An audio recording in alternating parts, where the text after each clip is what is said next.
오늘은 이사야서 52장 13절과 15절까지 말씀을 가지고 그리고 이사야서 53장 말씀까지도 해서 오늘 하나님께 놀라다라는 제목으로 말씀을 나누기 원합니다. 저는 영화 중에서도 이 반전, 리버설이라고 하죠. 이 반전이 있는 영화가 좋습니다. 주로 이 서스펜스, 추리 같은 영화인데요. 그 중에 혹시 기억하시는지 유주얼 서스펙트라는 영화가 기억나십니까? 아마 보신 분도 계실 텐데요. 영화 내내 주인공은 범죄 현장의 어떤 증인으로서 한쪽 다리가 불편한 사람이었습니다.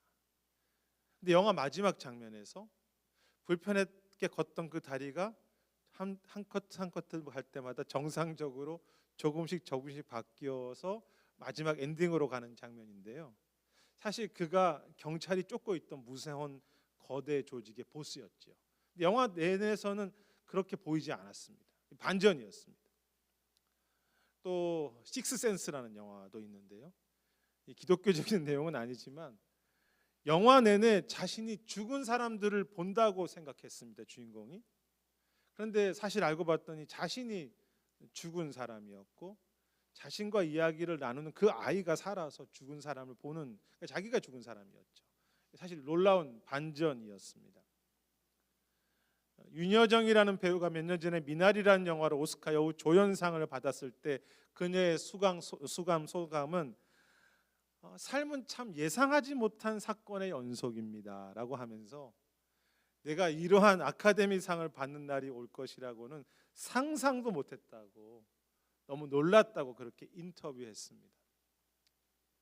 인생은 놀라움의 연속이다. Life is full of surprises라고 하는 그런 미국 말이 있죠. 인생 자체가 참 놀라움이지요. 밥을 그렇게 많이 먹었는데도 시간이 지나면 또 배가 고픈 것이 참 제 스스로도 놀랍게 생각합니다. 점심 먹고 또 먹어야 되니까. 그리고 바로 그러한 놀라움에 대한 이야기가 오늘 이사야 본문의 주제이기도 합니다.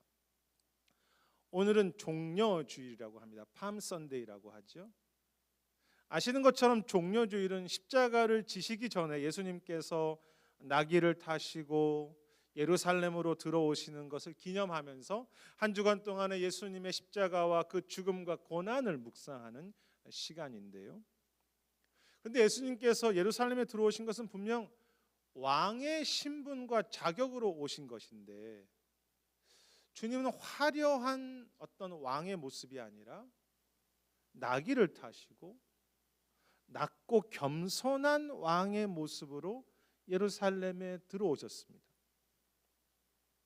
그리고 그러한 왕의 낮아짐과 겸손한 모습이 오늘 읽었던 52장 14절에도 나오는데요. 14절에 보면 많은 사람들이 하나님의 종 때문에 놀랐다고 했습니다. 어떤 충격을 받았다는 그런 의미이죠. 그들이 놀랐던 이유는 여호와의 종이 다른 사람에 비해서 너무 초라했기 때문입니다. 그리고 그 14절의 내용이 이제 53장에 가면 1절부터 쭉 다시 설명을 하면서 2절에서는 그 종의 모습을 좀 구체적으로 설명하죠. 그 모양이 너무 약하고 아름다운 것이 없었으며 3절에서는 그는 고난을 많이 겪어서 사람들이 그를 귀하게 여기지 않았다고 이야기합니다.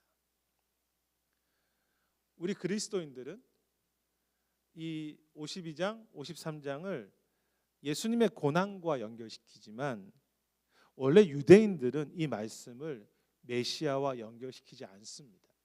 지금도 그렇습니다. 유대인들은 이 본문의 하나님의 종을 모세나 다윗 왕 혹은 하나님이 사용하신 어떤 지도자 정도로 생각하고요. 혹은 이스라엘이라고 하는 그 나라를 하나님의 종을 의미한다고 생각하기도 합니다. 하지만 이제 구약을 저희가 정말로 잘 살펴보고 이 구약과 신약 사이에 메시아 대망 사상이라는 게 있었거든요. 메시아 사상은 이 기독교의 것이 아니라 원래 유대교에서 나온 그 원래 구약에서 나온 메시아 대망 사상이라든지 그런 신학과 신약 성경은 당연히 그렇지만 통해서 볼 때는 여기에 종은 분명 메시아, 즉 예수님을 의미하죠. 사실 이 고난받는 종이 어떤 지도자나 왕이라고 하더라도 놀랄 수밖에 없었습니다. 초라한 왕, 사실 충격적인 모습이죠. 그런데 왕도 초라한 것이 이상한데 메시아가, 구원자가, 아니 하나님이 낮고 겸손하시다니 정말 이상한 모습이죠. 왜 놀라는 것입니까? 세상이 말하는 왕이나 하나님, 이게 보통 이제 세상에서도 신이라는 존재가 있잖아요. 그 신의 모습과 이사야의 내용이 너무 다르기 때문입니다. 세상과 사단은 왕 혹은 신을 어떻게 생각합니까? 대단하고 큰 하나님을 이야기합니다. C.S. 루이스의 스크루테이프의 편지라는 책이 있습니다. 재미있는 책인데 뭐 좀 어렵긴 하지만 삼촌 사단이 스크루테이프인데 조카이자 신참 사단이 이제 처음 사단 역할을 하는 조카에게 쓴 편지이죠. 뭐 실제로 그런 일이 있었다는 게 아니라 사단이 어떻게 계획하고 생각하는지를 이 C.S. 루이스가 매우 흥미롭게 보여주는 그런 책입니다. 사탄의 전략을 알려주는 책인데요. 삼촌 사탄이 이렇게 말합니다. 조카에게, 조카 사탄한테 사람들이 하나님의 원래 모습을 모르게 해야 해. 하나님은 자신까지 다 나누어 주시는 아버지이신데 그 모습을 사람들이 알면 우리 사업은 다 망해. 우리 큰일 나. 우리 다 죽어. 그러니까 하나님을 인간을 막 부려먹는 그런 무서운 존재로 만들어 버리라고 그렇게 편지 내용을 씁니다. 사탄의 전략이지요. 하나님을 무섭게 만들어 버리는 거. 그 오징어 게임의 대사 있지 않습니까? 이러다 우리 다 죽어. 사탄이 말하는 거죠. 하나님을 사람들이 제대로 알면 우리 사탄은 다 죽어. 우리 사탄 비즈니스 못해. 있죠. 사단과 세상은 이 스스로도 그렇고요. 하나님을 대단하고 화려한 그 모습으로만 만들려고 합니다. 왜 하나님께 놀라는 것입니까? 하나님은 우리가, 아니 세상이 생각하는 것과 비교할 수 없을 정도로 훨씬 겸손하시기 때문이지. 우리는 보통 예수님의 겸손, 예수님의 낮아지심에 대해서는 잘 알고 있습니다. 예수님은 우리 죄 때문에 인간이 되셨지, 그리고 고난받고 이 본문처럼 죽으셨지라고 그렇게 생각합니다.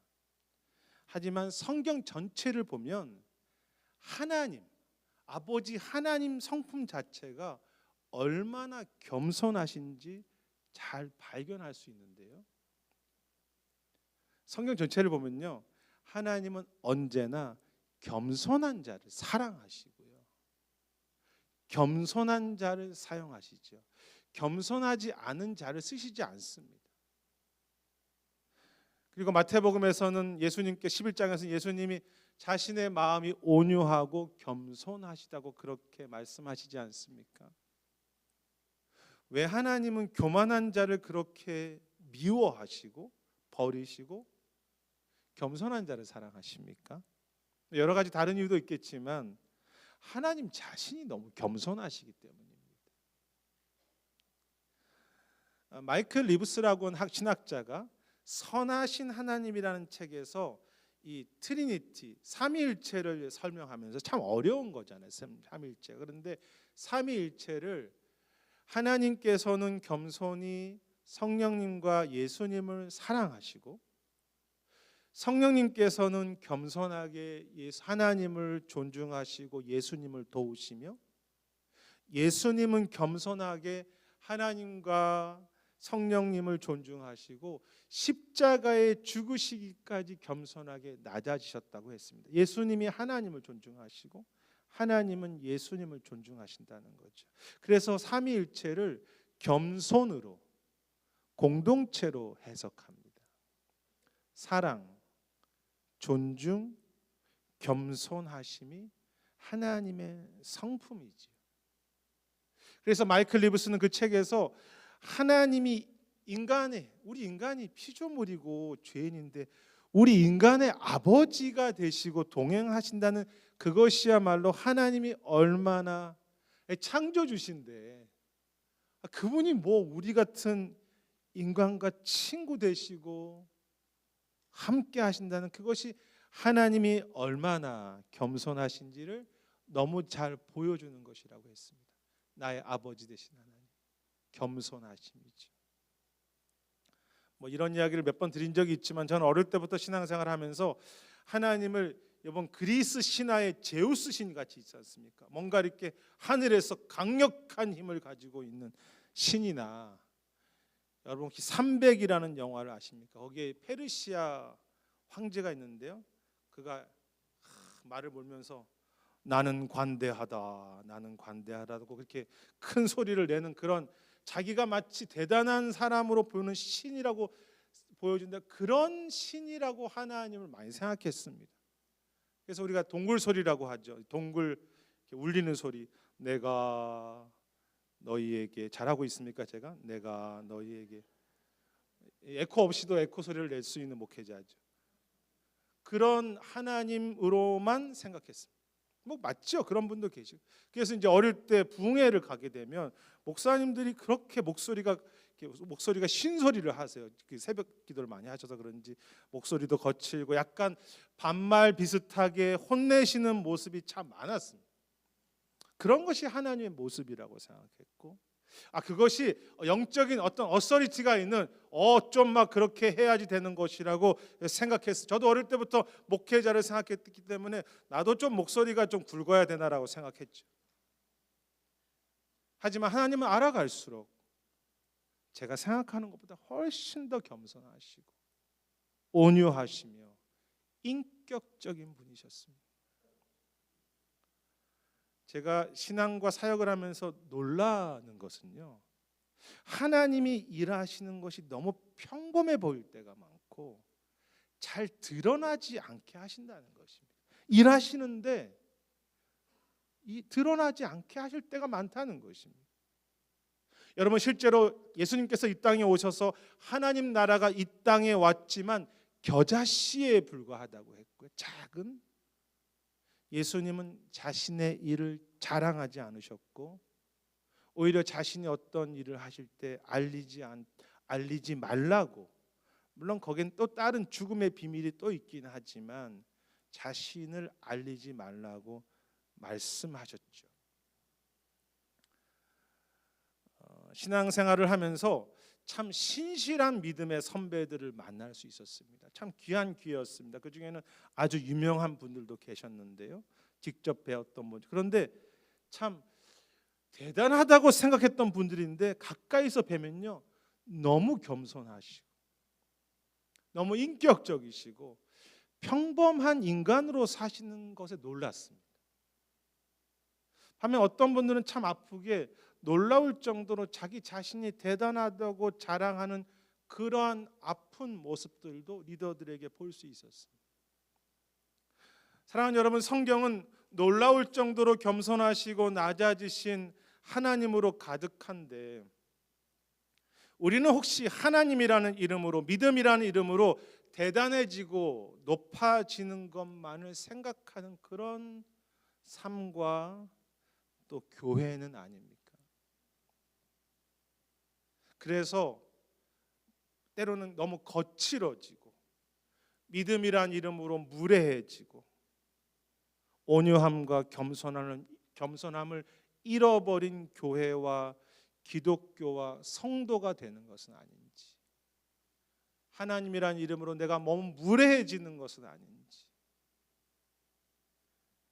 교만한 신앙과 교회는요, 겸손한 하나님을 알 수 없습니다. 교만한 교회는 하나님과 진정으로 동행할 수 없죠. 그분이 겸손하신데 어떻게 우리가 교만한 모습으로 하나님을 알 수 있겠습니까? 이번 고난 주간입니다. 하나님의 겸손과 그 낮아지심을 좀 묵상하면서 우리도 좀 불필요한 교만을 내려놓고 겸손한 마음이 되어서 겸손하신 그 좀 하나님을 새롭게 만나는 그런 놀라움, 또 그 겸손하신 주님과 동행할 수 있는 그런 참 기쁨과 감격이 있는 그런 이런 주님이시지라고 할 수 있는 그런 저와 여러분이 되었으면 좋겠습니다. 놀라울 정도로 겸손하신 하나님이지. 그런데 오늘 이 이사야서 52장에서 사람들이 여호와의 종에 대해서 놀라는 또 다른 이유가 있는데요. 그것이 15절에 있습니다. 이런 말씀이죠. 여호와의 종이 나라들을 놀라게 할 것인데 그 이유는 그들이 아직 전파하지 않은 것을 볼 것이며 그들이 아직 듣지 못한 것을 그 종 때문에 깨닫기 때문이라고 했습니다. 14절의 놀라움과 15절의 놀라움이 완전히 다른 내용입니다. 참 볼품없는 종이었는데 그 종이 사람들을 막 깨우고 눈을 열어서 보게 한다는 것입니다. 그리고 그 비슷한 내용이 53장 10절부터에도 나오는데요. 그날이 길 것이며 그의 손으로 하나님의 기뻐하시는 뜻을 이루신다고 했습니다. 분명 대단해 보이지 않았던 것 같은데 결국은 하나님의 그 뜻을 이루어 가시는 그런 메시아, 그런 하나님이죠. 그리고 11절과 12절에 보면 53장이죠. 그가 사람들의 죄악을 감당하며 영광을 얻게 될 것이라고 말씀합니다. 겸손하지만 결국은 세상을 구원하시고 주님의 그 선하신 뜻을 영광을 이루시는 것입니다. 여러분, 그것이 십자가, 예수님의 십자가가 아니겠습니까? 분명 죽으셨는데, 작게 죽으셨는데 부활하셔서 하나님의 뜻도 이루시고 그의 영광 가운데 그 능력을 이루시는 거지요. 왜 우리는 또 하나님께 놀라게 됩니까? 하나님은 우리의 생각과 세상과는 너무나 다르게 어떤 상황 속에서도 결국은 역사하시며 열매를 맺으시기 때문이죠. 어떤 상황, 때로는 너무 작아 보이는 일을 통해서도, 때로는 실패했어, 고난이라고 말하는 그 순간에도 결국은 하나님이 그 뜻을, 열매를 이루시기 때문에 놀라는 것입니다. 세상 사람들은, 아니 교회마저도요, 좀 강력한 힘과 많은 것을 우리가 가지고 있어야만 세상을 좀 회복할 수 있고 그것이 열매 맺은 것이라고 생각했고 지금도 생각하고 있습니다. 이렇게 있어야지 열매가 있지 우리가. 그래서 그들은 힘 있는 왕을 기대했죠.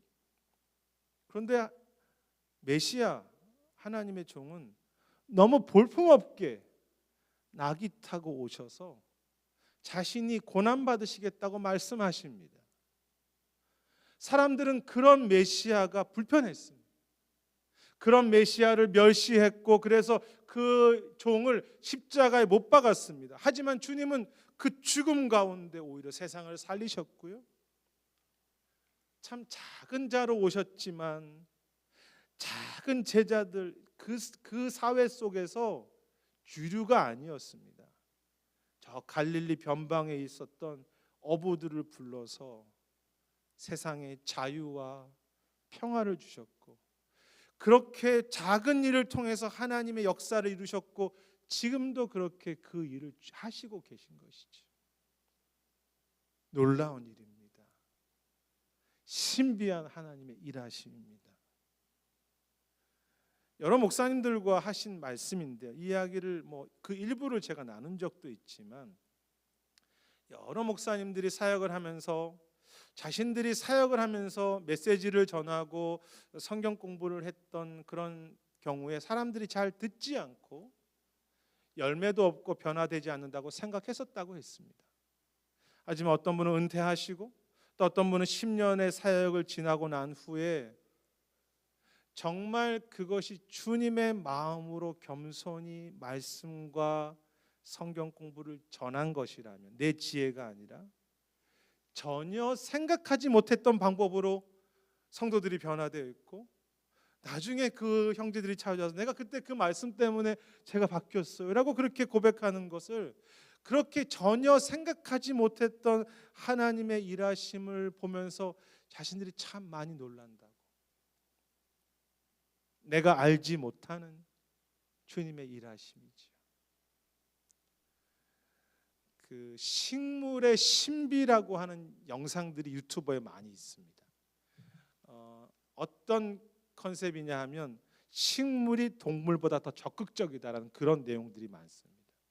우리 눈에는 보이지 않잖아요. 식물은 가만히 있으니까. 하지만 이제 그 카메라를 이제 시간을 좀 이렇게 돌려서 이렇게 보면 식물들이 막 살아서 동물처럼 움직이는데요. 제가 이번 주에 본 영상에서는 한 식물이 나무를 타라서 올라가는데 손가락 모양인데요. 이렇게 가다가 그쪽에 갈 길이 아니면 다시 돌아옵니다. 동물처럼. 또 동물처럼 물을 찾아서 여기저기 이렇게 살피는 것 같은 모습으로 매우 적극적으로 움직이는 것을 보면서 너무 신기했습니다. 내가 눈에 보이지 않지만 너무 신비한 움직임들이 식물 안에. 그래서 그 이제 나레이션 하는 사람이 식물이 동물보다 더 적극적이다, 그렇게 이제 설명을 하죠. 물론 우리가 볼 때는 아무것도 움직이지 않은데, 비록 내 눈에는 잘 보이지 않지만 놀랍도록 적극적으로 일하는, 움직이는 식물이기도 하고, 또 그것이 바로 주님의 일하시는 손길이죠. 올해 이 바나 그룹이라는 기관에서요, 리서치하는 기관입니다. 미국 사람들 중에서 그냥 교회 다니는 사람 말고 나는 예수님께 헌신했다고라는 사람들을 통계를 조사하기 시작했습니다. 2025년 올해 미국 성인 가운데 66%가 나는 개인적으로 예수님을 믿고 헌신한다고 그렇게 답했습니다. 그냥 교회 나오는 것 말고 나는 크리스찬, 진짜 크리스찬입니다. 그런데요, 2021년에는 54%에 불과했습니다. 4년 전에는 12%나 증가한 수치이죠. 그 기자가 이 리서치한 사람들이 놀라운 숫자라고 했습니다. 근데 이걸 제가 보니까 올해 갑자기 는 게 아니라 2022년, 2023년에도 계속 늘었어요. 그 이유에 대해서 이제 분석을 하면서 조사했던 분들이, 과거에는 기성세대들, 나이 드신 분들이 젊은 세대보다 더 헌신적인 기독교인들이 많았는데, 팬데믹 이후에 오히려 기성세대는 힘을 잃어가고 오히려 밀레니엄이라든지 Z세대라고 하죠. 10대, 20대, 30대 중반까지 그런 사람들이 예수님에 대한 헌신이 오히려 크게 증가했다고 분석했습니다. 놀라운 일이죠. 우리의 생각과는 다르게 지금 신학교도 문을 닫고 다음 세대 지도자들이 없어지는, 분명히 그것도 맞는 현실이지만 또 다음 세대 하나님이 우리가 알지 못하는 일을 또 행하시는 것이죠. 그 속에서도 하나님을 신실하게 믿겠다고 헌신하는, 주님께 내 삶을 드리겠다고 하는 그런 새벽이슬 같은 청년들을 세우시는 것입니다. 기독교도 복음도 교회가 쇠퇴하고 있다고 하는 이 시대에 교회가 힘을 잃어버리는 순간에도 하나님은 오늘도 놀랍게 일하시면서 약한 기독교 공동체를 통해서도, 이 시대의 부흥이 잃어버렸다고 하는 그 시대 속에서도 또 하나님은 그 부흥을 계속 이루시는 것이죠. 사실 저나 여러분의 기도가 얼마나 대단합니까? 약하죠. 때로는 기도해도 기도 응답이 잘 보이지도 않고 결과가 내가 기도하는 것처럼 잘 대단해 보이지도 않을 수 있죠. 마치 그 참 초라한 그 종처럼, 메시아처럼 보이지만 하나님은 오늘도 그 작은 기도 가운데 놀라울 정도로 그 선하신 뜻을 이루시는 것입니다. 말씀을 우리가 읽는 것, 큐티하는 것 때로 너무 작아 보이지요. 말씀을 읽는다고 해서 내가 오늘 하루 바쁜 시간에 말씀을 읽는다고 해서 주님의 대단한 역사가 내 안에 감동으로 다가오지 않습니다. 전혀 그 능력이 대단해 보이지 않지만 내 생각과 다르게 내가 주 앞에 시간을 드리려고 하고 그 작은 순종을 드려가려고 할 때 주님은 놀랍게 내 영혼 깊은 곳에서 생명의 역사를 일으키시며 나를 살리고 우리 가정을 살리고 교회를 살리시는 거죠. 우리의 생각과는 전혀 다르게 놀랍게 일하시는 하나님. 하나님께 놀라다라고 하는 마이크 어가 쓴 책이 있습니다. 예전에 소개한 적이 있는데요. 이 책에서 그는 이렇게 고백합니다. 예수님은 누구에게도 강요하지 않으셨다. 예수님은 누구도 조종하지 않으셨다. 그리고 멋지게 사역을 만들려고도 하신 적이 없다. 예수님을 매력적으로 보이게 하려고 하는 우리의 노력과는 너무 다른 모습이다. 예수님은 사역을 멋지게 만드시려고 하신 적이 없다는 거죠. 기적을 달라고 하는 사람들에게 오히려 그 군중들의 사람들의 요구를 거절하시죠. 자신이 누구인지 말하지 말라고 자신을 감추셨습니다. 사람들은 예수 그러면 예수님께서 그래 이렇게 한번 이렇게 내가 이런 사람이에요. 이렇게 할 것 같은데 뭐 저에게 5,000원 그러면 제가 제가 이렇게 제가 그래도 부족하지만 이렇게 할 텐데 예수님은 혼자 사람들이 환호하는 그 시간에 겸손히 물러가셔서 혼자 기도하셨죠. 하지만 그는 말합니다. 예수님은 그렇게 놀라울 정도로 자신을 감추시지만 놀라울 정도로 사람들의 낮고 평범한 모든 일상의 삶 가운데 함께 하고 계신다. 마이클 어가 말합니다. 하나님은 때로 우리를 긴장과 고독과 이별과 허무함과 상실과 슬픔과 병으로 인도하신다. 그래서 놀라게 된다. 하나님 안에 신앙 안에 너무나 불편한 것들이 많기 때문에 하나님을 따라가는데 실망이 있고 어려움이 있다는 거죠. 허무하다는 거죠. 그래서 놀라게 된다. 하지만 더 놀라운 것은 하나님은 그러한 아픔과 인생의 고통과 인생의 어떤 상황에서도 우리의 믿음과 사랑이 자라게 하시며 놀라울 정도로 우리와 함께 하셔서 그 모든 곳에 어떤 고난 속에서도 그의 뜻을 이루신다고, 그래서 하나님께 놀란다고 했습니다. 그가 책에서 야곱이 막 이제 하나님과 씨름하다가 하나님을 만나서 놀란 이야기를 하는데요. 야곱이 놀라죠.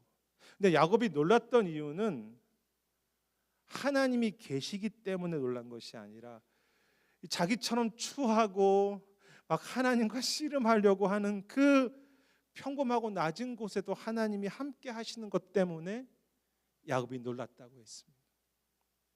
어떤 상황에서도 때로 우리가 실패한다고 생각하는 그 순간에도 내 생각과 다르게 나를 살리시고 뜻을 이루시는 하나님. 저는 오늘 이 15절의 말씀이었죠. 결국은 그들이 아직 전파하지 못한 것을 보며 아직 듣지 못한 것을 깨닫게 된다는 이 말씀이 목회자인 저에게 참 많은 위로가 되고 힘을 얻게 됩니다.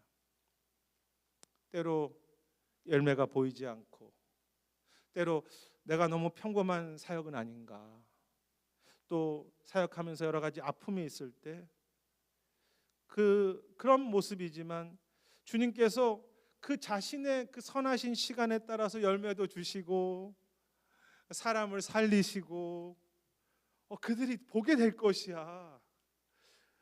우리 기도하고 있던 그 형제를 변화시켜 주실 것이고, 그것을 믿고 소망하기 때문에 다시 씨 뿌릴 수 있고요, 다시 감사로 물 줄 수 있고, 다시 눈물을 흘릴 수 있고, 다시 사랑할 수 있고, 다시 기도할 수 있는 그런 목회자가 되기 원하고, 또 그런 우리 성도님들과 공동체가 되기 원하는 거죠. 하나님께 놀라다. 우리가 지난날 하나님을 여러 가지로 많이 알아왔겠지만 우리의 마음을 겸손하게 다시 열면 주님은 자신이 얼마나 그 겸손하신지, 그 주님의 새로운, 우리가 어제 알지 못했던 그 모습들, 우리를 얼마나 사랑하시고 그 얼마나 그 겸손하시, 얼마나 온유하신지, 우리와 얼마나 함께 하시는지를 또 새롭게 알게 하실 것이어서 하루하루가 참 고난이 있지만 주님 때문에 감격과 놀라움이 되는 그런 신앙으로 우리를 인도하실 것이고요. 또한 온 땅에 왕 계신 분이 나 같은 자, 이 죄인, 이 평범한 곳에 늘 함께 하시면서 때로는 참 실패처럼 보이고 때로는 작은 것처럼 보일 때에도 주님의 그 선하심을 뜻을 이루시는구나라는 것 때문에 우리를 놀라게 하실 것입니다. 그것이 주님이 원하시는 거죠. 그리고 마지막 주 앞에 갔을 때 우리의 작은 충성이 열매 맺혔구나. 이 땅에서는 열매가 없다고 생각해 주님 앞에 갔더니 주님께서 거기에 열매로 맺고 계셔서 열매가 있었구나, 헛되지 않았구나 보고 놀라게 할 것이고요. 그리고 아카데미 상과 비교할 수 없는 그런 영광의 상을 우리에게 주시는 것을, 그 영광의 상을 받으면서 우리가 놀라겠죠. 열매를 이렇게 주시다니, 열매가 있다니, 그리고 이런 날이 오다니, 이런 날이 오다니, 내가 생각할 수 없는 영광으로 나를 인도하시다. 그리고 그 겸손하시고 우리가 사랑하던 그 귀한 주님을 직접 만나면서 너무 놀라면서 기뻐하면서 찬양하지 않겠습니까? 짧은 인생의 시간 속에 순간순간 하나님을 정말로 새롭게 알아가는 그 놀라움으로, 그 신앙의 놀라움이 없으면 재미가 없거든요. 그 놀라움으로 살아가다가 마지막 그날 그 사모하던 주님 안에서 기뻐하고 감격하고 놀라게 되는 그런 삶, 언제나 하나님 때문에 감격하고 놀랄 수 있는 그런 은혜가 넘치는 그런 교회와 여러분들과 가정과 우리 모두가 되시기를 주의 이름으로 축원하겠습니다.